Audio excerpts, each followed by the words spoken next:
Every time I pull into the garage, I have to put the truck in reverse, make sure I pulled far enough ahead, and then put it in park. I got really sick and tired of putting it in reverse every time to look at the mirror. So the obvious answer would be to have a hanging target like your grandma and grandpa used to have right here on your windshield. However, this is the 21st century. Let's go with this. When the door is closed, it's hanging out of sight, and when the door finishes opening, it's in the perfect position. Let's get started. You'll just need a few things. Most of them you probably already have around your house. The things you might need to buy are some screw eyes. You only need 2 of them. This came as a 4-pack though. You can get this at Home Depot, Lowe's, or Amazon. I'll put a link below. You'll need some line. I'd recommend some fishing wire or fishing line, just because it's clear, it's a little less annoying. But to see it on video, I'm gonna do this with white string. I think this is just like kite string. So you'll probably have that lying around. You'll need some sort of target. I'm gonna use an old tennis ball. Probably a new one might be nicer because it's shinier, but you can use whatever you want if you have some other object or can or bottle, whatever you want to do there. So you also need a ladder. Let's get started. So we're gonna go ahead and open up the screw eye.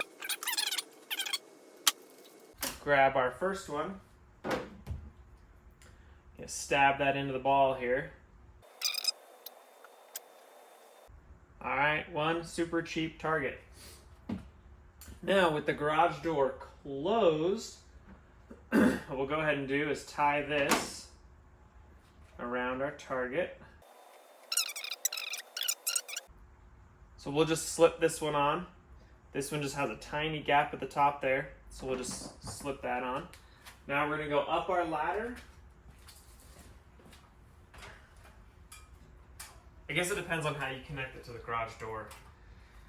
How many S-hooks you need, or I-hooks, whatever these are. Screw eyes, there you go. Alright, whoa. Well, that was unfortunate, but we need to open that up anyways. Okay, so now we're going to take this, figure out where we want to put it. So generally speaking, you want to go halfway up the windshield and about in front of the steering wheel. So it'll go right there. That'll work. I might put it just a hair further back. All right, and then we'll put a mark so you just stab it in there.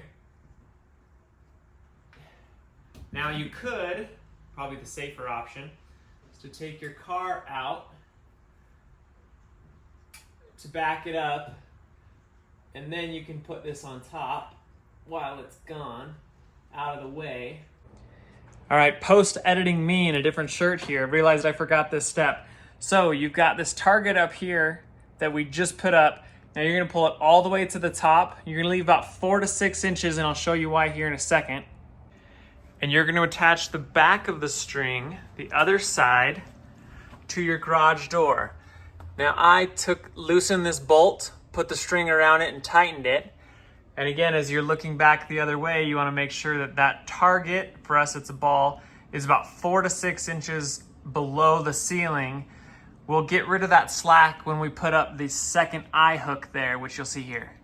Here is where the second screw eye is gonna come in handy. You'll notice the ball is out of the way, out of position. That's how we want it when the garage door is closed. Because if the truck is not here, and we're walking around working in here doing something, we don't want that ball there. Otherwise the kids are gonna play with it, pull it down, don't want that. So it's out of the way. Now here's where this second one comes in, because watch what happens if you open the garage door. Now what it is the distance that the garage door is gonna come up is far greater than the distance just from that top here. This is maybe 2 feet, 2.5 feet. The garage door is, what, 6 feet tall, give or take? So we need a way to take this out, this slack out. That's where the second screw eye comes in. All right, trying to get you the best angle here so you can see both the target and what we're doing up here. So now with this extra slack, so we want the target right about there. So this extra slack is gonna go over the garage door and up top behind it. So I'll go ahead and do that.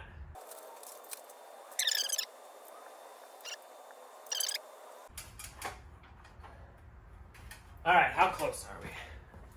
Oh, I think that's perfect. If you are still watching, thank you. Make sure and hit that subscribe button for us. Now here's some really helpful tips and tricks for you.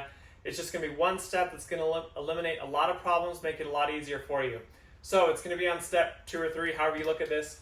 So your first step or 2 is gonna be putting this together, right? So you have your target and your first screw eye. Now the next screw eye, or the next connection is gonna be all the way to the garage door. This is the critical step. So you want to leave about 4 to 6 inches of this ball hanging down. The reason being is if you notice this back screw eye is not on a straight line. So that's going to pull out some slack, and it also pulls the line to the ceiling, which is going to pull out some slack. So we actually had to go and readjust those. But if you start with this at 4 to 6 inches below the ceiling, it'll take care of everything. Now let's do a test. So we've got everything in place. Now this is exactly what we're looking for. When it's closed, this ball is going to be out of the way. We can walk underneath it. We can work in here and the kids can't pull on that. Now let's see what happens when we open up the garage door. You'll notice at first that target's going to go below the line, which is okay. Now that second screw eye is going to go into place and lift it right up. Now you'll notice this is just barely up against the glass, right over the steering wheel. Perfect.